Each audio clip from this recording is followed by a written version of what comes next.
Yo, WDYO, Director Dank, in the place to be. And, I was MGMT When You Die. And like we heard Sergio say before, death is only a door. It's only a door. And we had somebody very enigmatic walk through that door not too long ago. R.I.P. to Kobe. Moment of silence for my man.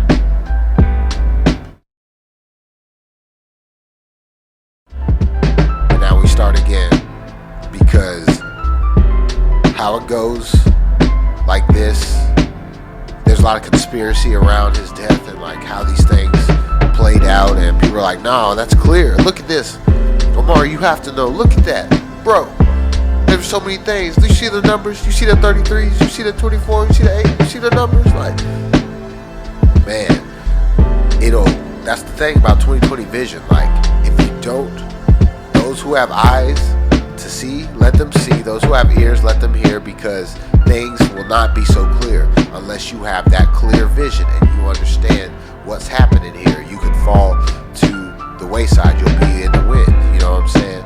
And I'm just saying, I'm gonna go through like some of the things that has, so just because, Zion Williamson just made his debut, and Zion means like Kingdom of Heaven, he made his debut on the 22nd, 4 days before Kobe's death. LeBron was actually wearing, who's now a Laker this season, last season, was wearing a shoe where he actually put Mamba for Life on his shoe on the 24th, 2 nights before Kobe's death, right there. And then also on that same shoe he has something written called Man in the Arena, and that is from a Theodore Roosevelt speech, which is the 26th president, and Kobe passed on the 26th, the night of the 62nd Grammys, who, Whitney Houston also died on the Grammys, another conspiracy, big death. And this 2016 episode of Chamberlain Heights showed Kobe dying in a helicopter crash, you know what I'm saying? They got the Kobe toy, and even me, like, that's how it is, like, you see it, you see these numbers, they make sense, and we try to make sense of it, like, how is it? They did it, somebody did it, but you got to understand how numbers work, and I'm going to tell you a little bit more after how numbers work. But even I have these Kobe's, these 4 KBs, these shoes, and they had like literally one of his last tweets on them, like his last tweet was to LeBron, both of them to LeBron, and like he had a number on them, and those numbers are on my box, and those are the Dia de los Muertos Kobe's, you know what I'm saying? And it's very wild how these things, they get shown out in the world, but what you have to see is that there's a paradigm shift going on, and 2020 vision, you see everything very clear. So what you see is a life of a legend, how he lived and how he lived it. That's why it has so much God sync in the whole thing, because that's him, that's Kobe. Kobe has always had that sort of synchronicity in his life, and he's always been able to give that good to everybody. And even at the same time that Kobe is dying, they're talking about a star 640 light years away that is dying. And that level of enigmatic presence on this plane, we haven't seen somebody pass in our generation with the magnitude of Kobe. I'm sorry, you can say Prince, you can say these other things, but people knew and loved Kobe far and whether you knew Kobe, you loved him or hated him. There's only 2 things you had, and those polarized things are the most powerful things, emotions you can have in this universe. So there was a lot of energy in that Kobe paradigm, and now that he passed, I wanted to wait some time before I did a video about him, just out of respect. And now that he's been buried and all these things, let's hear from some words from Kobe about how to really take control of that Mamba mentality. And then after that, I'm going to tell you about the mentality with the numbers, because you can't just always get caught in those things.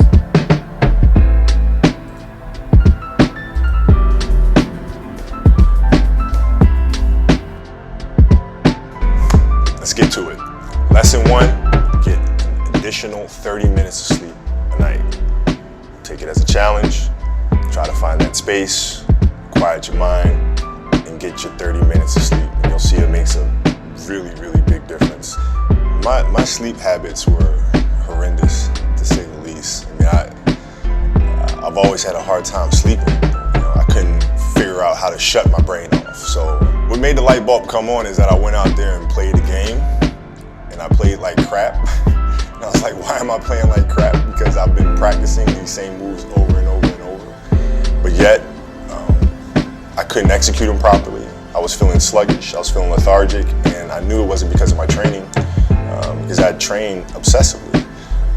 So then I started looking at other things, and that's when I came to the realization that, hey, Kobe, you're not 21 years old anymore, buddy. Like, maybe the fact that you're sleeping 2-3 hours a night, maybe that has something to do with the fact that you're playing like crap.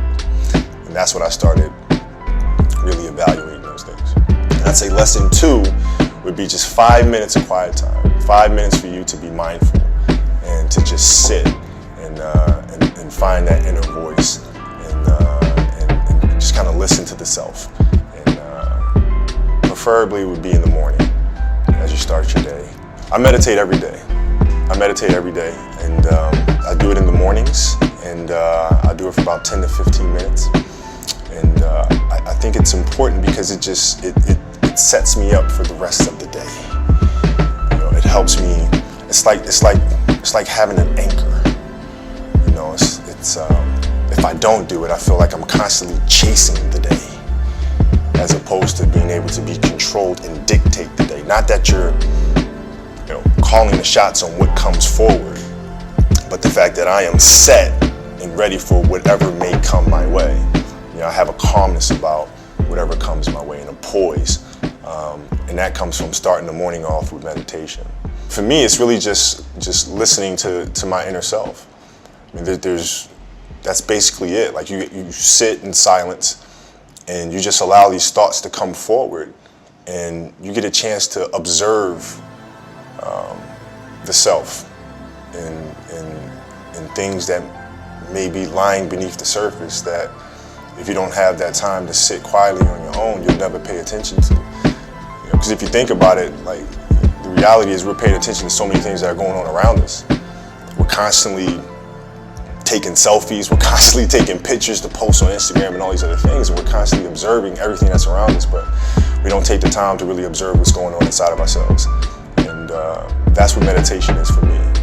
In 2000, we had a new head coach that came to the Los Angeles Lakers by the name of Phil Jackson. And Phil was just coming off of winning 6 championships with the Bulls.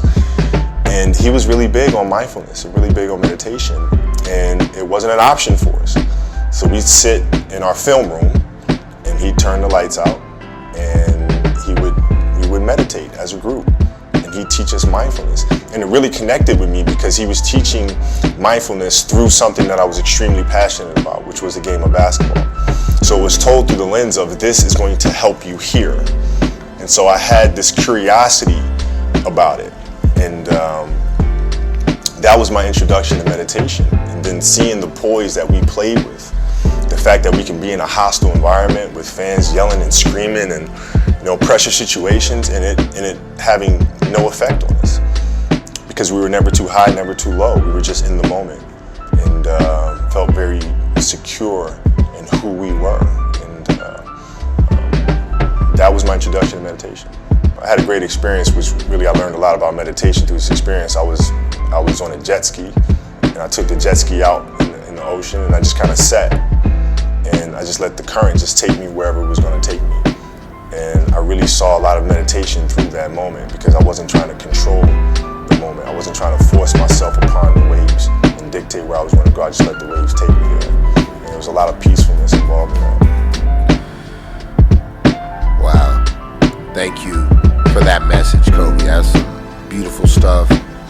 Beautiful background provided by God, no other. Thank you so much for making beautiful beats like that we can play these beautiful truths over. But yeah, you see, when you go with the wave, not they wave, when you go with the wave, then you become the wave. Then you understand you've always been the wave, and then you start to program the wave. And that's where I like to wave function nowadays, programming the wave. And now I just want to tell you the ways in which I program the wave, because all these numbers, the numbers that are outside of you, for other people, they don't really pertain to you. It's about how you pertain to the numbers in your life. What do they mean to you? And a good example of how I programmed a number into my life